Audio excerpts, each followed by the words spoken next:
તો પરમ પૂજ્ય વંદનીય સંત શ્રી ત્રિકમદાસજી મહારાજની પ્રેરણાથી ઉત્તરાયણ પર્વ નિમિત્તે ઘાલ પક્ષીઓ માટેનો કેમ્પ સંત શ્રી મહારાજ ત્રિકમદાસજી તથા અંજાર સ્વામિનારાયણ મંદિરના સંતો તેમજ અંજાર નગરપાલિકાના પ્રમુખ વૈભવભાઈ કોદરાણી તેમજ અંજાર લોહાણા સમાજના પ્રમુખ પિન્ટુભાઈ ચંદે વિકાસભાઈ પૂજારા દ્વારા દીપ પ્રાગટ્ય કરી ખુલ્લો મૂકવામાં આવ્યો હતો,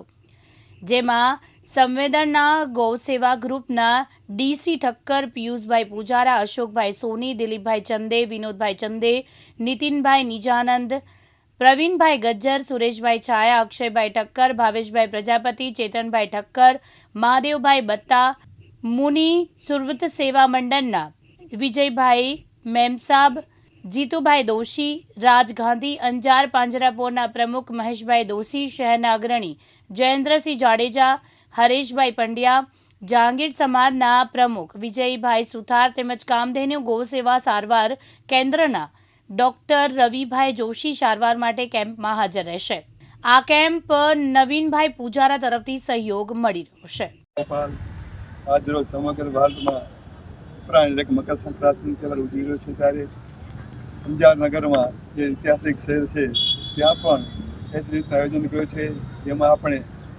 પક્ષીઓ આજે જે આકાશમાં ઉડતા હોય આપણે આપણા તહેવાર ઉજવવું એ બરાબર છે, પણ એનું પણ ખ્યાલ રાખવો જોઈએ। એટલે ઘણા બધા પક્ષીઓ એવા સમયે આપણે પતંગ જગાવી કે જેનાથી પક્ષીઓ જે તે વખતે ઓછા ઉડતા હોય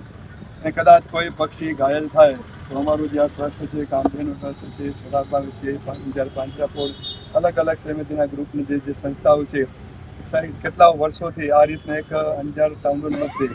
એક મેડિકલ કેમ્પ ચલાવતા હોય છે, અને એમાં કામધેનુ જે આપણી સંસ્થા છે ત્યાંના ડૉક્ટરશ્રીઓ પણ આવતા હોય છે, નિઃશુલ્ક સેવા આપતા હોય છે। કદાચ અંજારના આસપાસના વિસ્તારમાં, અંજાર શહેરમાં કદાચ કોઈ પક્ષી ઘાયલ થાય અને તરત જ અહીં લાવી અને સંપૂર્ણપણે સારવાર આપતી હોય છે। તો આ પ્રસંગે આપણે આશીર્વચન આપવા માટે શ્રી સ્વામિનારાયણ મંદિર સંસ્થાના સંતશ્રી પધારે છે। અંજાર નગરના પ્રથમ નાગરિક એવા વૈભવ કોટરાણી છે, ડીસી ઠક્કર છે, અશોકભાઈ છે, સમગ્ર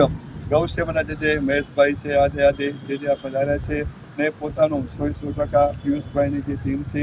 તે આખો દિવસ દરમિયાન તે આ સંસ્થાની સેવા આપતી હોય છે। આપણે ભગવાન પાસે પ્રાર્થના કરી કે આવા કાર્યમાં કોઈ પણ પક્ષી ઘાયલ ન થાય, કેમ કે આપણે જીવનદાયની સંસ્થાઓ રહેલી છે, સંતોના આશીર્વાદ છે, સમગ્ર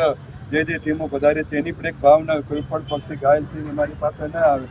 આવ્યા પછી સરસ રીતે એની સેવા થાય, એની પાછું આકાશમાં ગગનમાં ઉડતું કરે, એ જ હેતુથી એ જ ભાવનાથી આ કાર્ય કરેલો છે। ખરેખર મારા પણ સુધી ભાગ્ય છે કે હું આ સંસ્થા સાથે જોડાયેલો છું અને સ્વામિનારાયણના સંતો દર વખતે આવતા હોય છે અને એ પણ પોતાના આશીર્વાદ રૂપે આવીને ભગવાન પાસે પ્રાર્થના કરતા હોય। સૌને ખૂબ ખૂબ શુભકામનાઓ। રાધે રાધે। જય શ્રી સચ્ચિદાનંદ। જય શ્રી મહેતા, દિવ્યાંગ ન્યૂઝ અંજાર કચ્છ।